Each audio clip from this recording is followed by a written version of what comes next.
A mezőség északi kapujában gyümölcstermő dombokra épült Magyar Décse most még ugyanolyan nyugodt, mint bármelyik erdélyi falucska. Nyáron azonban a gyümölcs és elsősorban a cseresznyepiac országos zsúfolt központjává válik. A décsei cseresznye az egyik leghíresebb gyümölcsfajtája a kelet-európai régiónak. A színmagyar települést nem csak ezért tisztelik a környező falvak lakói, hanem a hagyományok iránt érzett mára szokatlanná vált kötődéséért. Ezzel a kötődéssel őrzi a falu a református templom kertjében azt a méltóságteljes szobrot, amely egyaránt idézi a székelytelepesek szívósságát, valamint a szabadságharcban és az első világháborúban elesett décseiek hősiességét.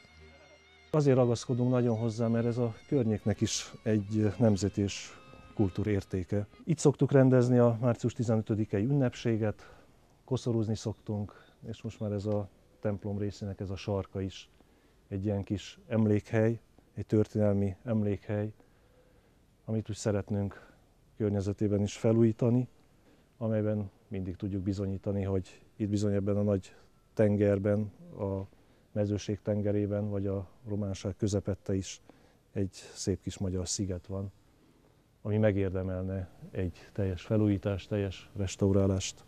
A falu lelkészei mindig utódaikra hagyományozták, és ma is féltve őrzik azt a dokumentációt, amely a névtelen székelyhuszár szobrának felállítása előtt összegyűlt.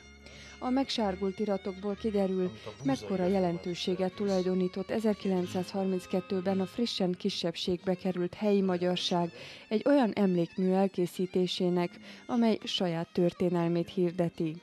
Tény, hogy Décsében is székelyek telepedtek, nem sokan, de ide jöttek, és talán ez a magyarázat annak, hogy itt a mezőség kapujában egy székely harisnyás, egész szobros alakot látunk, akinek a vállán egy stilizált állatbőr van, balra néző tekintetével, egyértelműen, hogy ezerráncos székely csizma van rajta, a pallósán tamaszkodva, a múltat hirdeti, idézi. A szobor felállítását a környező falvak, neves erdélyi művészek és közéleti személyiségek támogatták.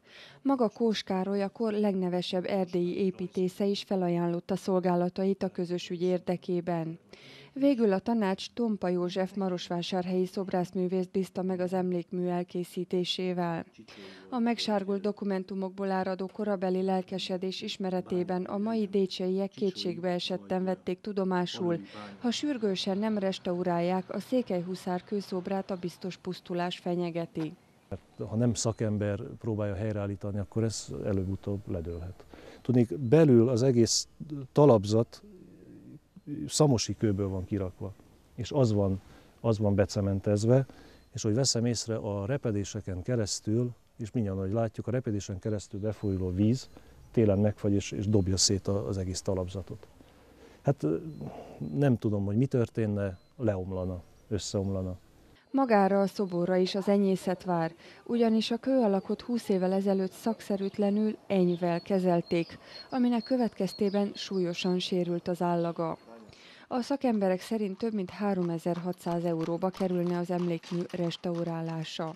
Beszélgettünk a restaurátorral, egy komoly szakszerű felújítást ajánlott, amit ő el is végezne, és hát annyira, hogy a hidrofobizálástól, a tisztításig, a kőpótlástól, a teljes felújításig mindent.